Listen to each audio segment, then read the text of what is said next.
आवाज की दुनिया के दोस्तों, कल जब वो लोग दरभंगा जा रहे थे तो रास्ते में जो माइल स्टोन का जो पत्थर उस पर लिखा था 15 किलोमीटर दरभंगा। उस समय उस लड़के ने, बड़े वाले लड़के ने कहा कि देखिए, ये जो लाइन में जो ज़मीन है वो मेरे खेत हैं, यहाँ पे खेती होती है, मेरे तीनों बच्चे यहाँ खेती करते हैं।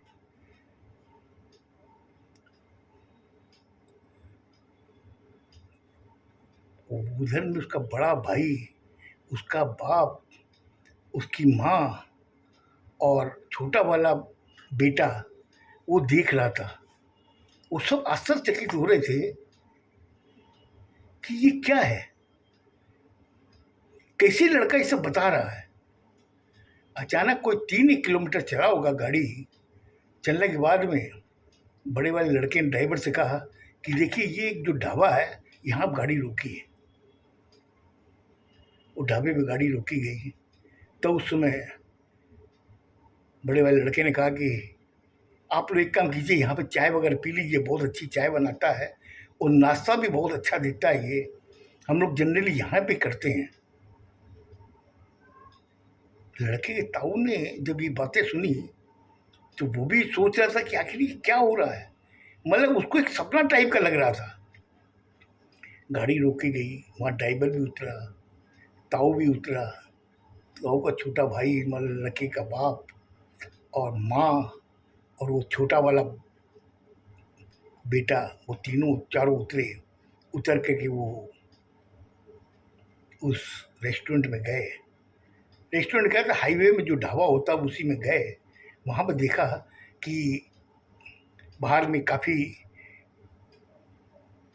चारपाई वगैरह पड़ी रहती है। तो उस समय ताऊ ने कहा कि अरे छुट्टन, एक काम करते हैं, हम यहीं बैठ जाते हैं। बोले नहीं नहीं, यहाँ नहीं, अंदर में टेबल है, राउंड टेबल है, वहाँ पे कुर्सियाँ लगी हुई है, हम लोग वहाँ बैठते हैं। अंदर गए सब लोग, जाके वहाँ राउंड टेबल थी, उस सब बैठ गए। बैठने के बाद में बड़े वाले लड़के ने आवाज़ दी, अरे रामेश्वर। जो चाय बना रहा था उससे जब वो आवाज़ सुनी, उसे इधर उधर देखा। देखने के बाद में फिर वापस वो चाय बनाने लगा। फिर बड़े वाले लड़के ने आवाज़ दी, अरे रामेश्वर, क्या हुआ, तू मुझे पहचान नहीं रहा क्या? जब इधर उधर फिर वापस देखा कि इस टेबल से आवाज़ आ रही है, वहाँ एक 10 साल का बच्चा आवाज़ दे रहा। वो है, हाँ कहिए क्या बात है। ताऊ जी को संबोधित करते उसने कहा, कहिए सर क्या लाऊं। तब उस बड़े वाले लड़के ने कहा कि रामेश्वर, इनसे क्या पूछ रहे हो, तू मुझे पहचानता नहीं है? अरे मैं तेरा जिगरी दोस्त हूँ पुत्तन। बोले नहीं नहीं नहीं नहीं, पुत्तन तो यहाँ कोई है नहीं। बोले नहीं, अब सुन, मैं तुमको क्या बताता हूँ। मैंने पुत्तन इसलिए कहा ताकि तू कंफ्यूज हो, मैं छुट्टन हूँ।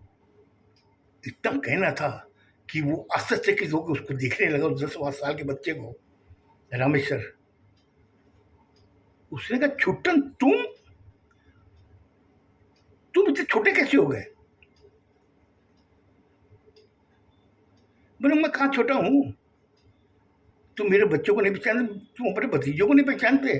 मेरे 3 बड़े बड़े बच्चे हैं, हम लोग तुम्हारे यहाँ पे आके चाय पीते थे। हम लोग 4 जने, 3 बेटे और मैं। वो अक्का बक्का देख रहा था उस 10 साल के बच्चे को। उसके समझ में नहीं आ रहा था। उसने कहा कि रामेश्वर, हम लोग सबके लिए चाय लेकर के आओ, और तू सबसे अच्छा जो सैंडविच बनाता है वो भी लेकर के आना। 5 मिनट बाद में चाय आ गई और 10 मिनट बाद में सैंडविच आ गई। सब लोगों ने सैंडविच और चाय पी।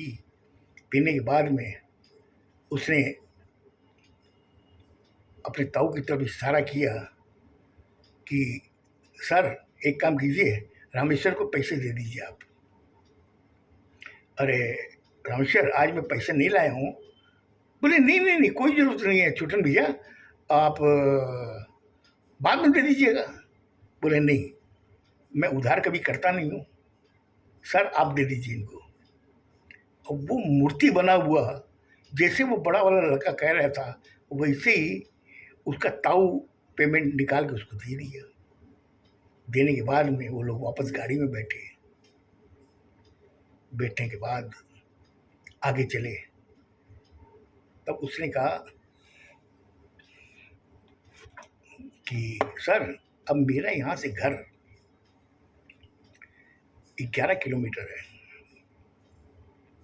वहाँ पे मेरे तीनों बेटे बैठे होंगे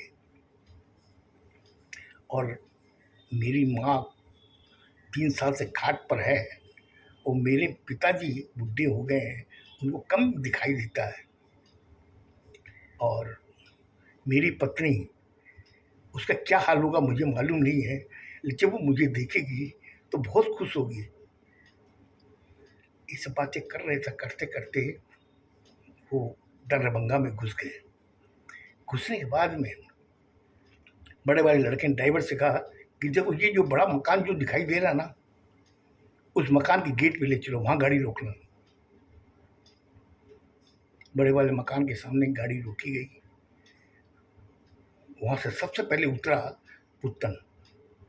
उसके बाद में उसने इशारा किया कि सर आप लोग भी आइए, मेरे घर में आइए, देखिए मेरा घर। गेट का दरवाज़ा बंद था, मेन गेट का। उसे कुंडी से खटखटाया। खटकाने के बाद में अंदर से आवाज़ आई, कौन?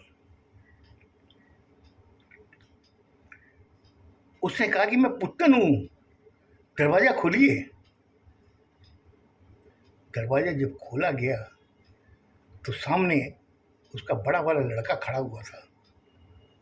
उसने कहा राकेश, क्या बात है, तुम मुझे पहचानते नहीं हो? वो 10 साल का लड़का जब ये बातें बोल रहा था, उसके भी समझ में नहीं आ रहा था कि आखिर क्या माजरा है। उसने कहा अंदर चल, और सबको कहा सर चलिए आप लोग भीतर। भीतर ले गए। वहाँ पे 3-4 चारपाई पड़ी हुई थी, वहाँ पे उनको बैठाया। बैठाने के बाद में कहा राकेश तेरी मम्मी कहाँ है? वो जब ये बातें सुन रहा है तो राकेश वो बड़ा अचंभित हो रहा है कि बोलने का लहजा तो मेरे पिताजी का है, जो है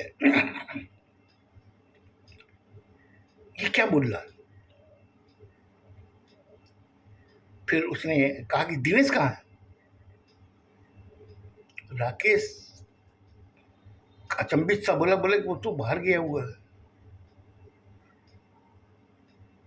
बोले छोटा वाला सुरेश? बोले वो स्कूल गया हुआ है। अच्छा ठीक है, तेरी मम्मी को बोलो कि थोड़ा ठंडा जल पिलावे, सबके लिए पानी पिलाओ। वो अचंभित सा, जैसे वो कह रहा था बड़ा वाला लड़का 10 साल का, वैसे ही वो राकेश चला गया अंदर। जाके अपनी माँ को कहा कि माँ, जो जिस लहजे से 10 साल का लड़का एक बोल रहा है और साथ में उनके 4 जने हो रहे हैं, वो जिस लहजे से बोल रहा वो ऐसे लगता है पिताजी बोल रहे हैं। बोले तू क्या पगला गया क्या? तेरे पिताजी मरे उनको आज 10 साल हो गए और तुम बता रहा है कि 10 साल का लड़का पिताजी के लहजे में बोल रहा है। बोला माँ आपको विश्वास नहीं हो रहा है। उसने मुझे यही कहा कि तेरी मम्मी को बुला, उनको बोल ठंडा जल सबको पिलाएगी। वो भी उसकी बात पे विश्वास नहीं की, फिर भी वो बाहर आई।